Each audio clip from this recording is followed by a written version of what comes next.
एक टाइम था जिस सोच को कभी पागलपन कहा जाता था, उसके साथ आज बिसलेरी ने भारत के सील पैक पानी की बोतल उद्योग में 60% की हिस्सेदारी हासिल कर ली है। अगर आप में से भी कोई व्यापार करने का सोच रहा है और आपको लगता है कि यार आइडिया बढ़िया है, चलेगा, दौड़ेगा, भागेगा, तो यकीन मानिए इस वीडियो को पूरा जरूर देखेगा। वैसे कहा जाता है कि पानी के बिना जीवन की कल्पना नहीं की जा सकती। पानी पृथ्वी पर मौजूद सभी जीवों के लिए आवश्यक होता है और ये एक मूल्यवान प्राकृतिक साधन है। दिन भर में जब हम काम यात्रा के बाद थक जाते हैं तो केवल साफ पानी पीने की इच्छा रखते हैं। जब हमें पानी की बोतल की आवश्यकता होती है तो हम दुकानदार से बोलते हैं कि भैया एक बिसलेरी देना। हालांकि आज बिसलेरी के बहुत से कॉम्पिटिटर मार्केट में आ चुके हैं, यहाँ तक कि लोकल मार्केट में भी बिसलेरी के नाम से स्पेलिंग की हेर फेर करके अलग अलग तरीके के पानी के बोतल भी मिलते हैं। लेकिन इन सभी चुनौतियों के बावजूद बिसलेरी आज इस मुकाम पर है कि शायद अन्य ब्रांड को उस मुकाम तक पहुंचने में एड़ी चोटी का बल लगाना पड़ जाए। लेकिन क्या आपने कभी सोचा है कि आज बिसलेरी इतना बड़ा ब्रांड कैसे बन गया? आखिर वो कौन सी मार्केटिंग स्ट्रेटेजी है जो इसे आगे रखती है, जो अपने कॉम्पिटिटर से हमेशा अपर रखती है?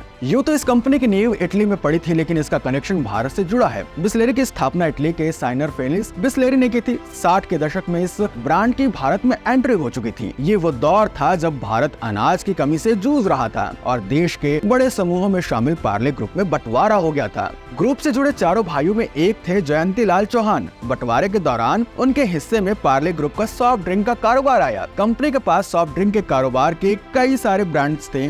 उसी दौर में सबसे बड़ी समस्या ये थी कि भारत के ज्यादातर लोगों के पास 2 वक्त का खाना जुटाना भी मुश्किल हो रहा था। ऐसे में कंपनी को चलाना और भी ज्यादा मुश्किल बन गया था। उस दौर में इटालियन कंपनी बिसलेरी उच्च और अपर क्लास लोगों के लिए कांच के बोतल में मिनरल वाटर की सप्लाई करती थी। अपने नए प्रोजेक्ट के लिए रमेश चौहान ने बिसलेरी को खरीद लिया। वो चाहते थे कि high class brand soda brand के तौर पर इसे पेश किया जाए। उस समय देश भर में बिसलेरी के 5 स्टोर थे, 4 मुंबई में और 1 कोलकाता में। ये वो दौर था जब सोडा कांच की बोतल में बेचा जाता था और इस्तेमाल के बाद उसे लौटाना होता था। 1985 में इसे प्लास्टिक मटेरियल की बोतल में बदला गया। ये एक ऐसा मटेरियल था जो हल्का था, मजबूत होने के साथ साथ आसानी से रिसाइकल किया जा सकता था। रमेश चौहान ने अपने सॉफ्ट ब्रांड को अमेरिका की जानी मानी कंपनी कोका कोला को बेच दिया। इसके बाद पूरा फोकस उन्होंने बिसलेरी पे लगाया। उन्होंने इसकी ब्रांडिंग ऐसे की कि यह पानी सबसे शुद्ध और पर्याय बन गया। इसकी सफलता को देखते हुए कई सारी कंपनियां मिनरल वाटर के क्षेत्र में कारोबार करने के लिए आ गई। साल 2000 की शुरुआत में ही पेप्सी, कोका कोला और नेस्ले समेत कई सारे मिनरल वाटर मार्केट में कूद गए।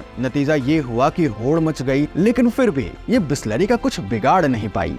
चलिए अब जानते हैं कि आखिर वो कौन से कारण है जो बिसलेरी को कंपटीशन में हमेशा आगे रखता है। बिसलेरी का ब्रांड लोगों का नाम, ट्रस्ट और क्वालिटी को रिप्रेजेंट करता है। उनका वाटर हमेशा प्योर और सेफ होता है जो कस्टमर को अपनी तरफ अट्रैक्ट करता है। बिसलेरी का डिस्ट्रीब्यूशन नेटवर्क इतना स्ट्रॉन्ग है कि यह हर जगह इजिली अवेलेबल है। इनोवेटिव एड्स और कैंपेन जो लोगों को अट्रैक्ट करते हैं, जैसे बिसलेरी हर घर की पहली पसंद।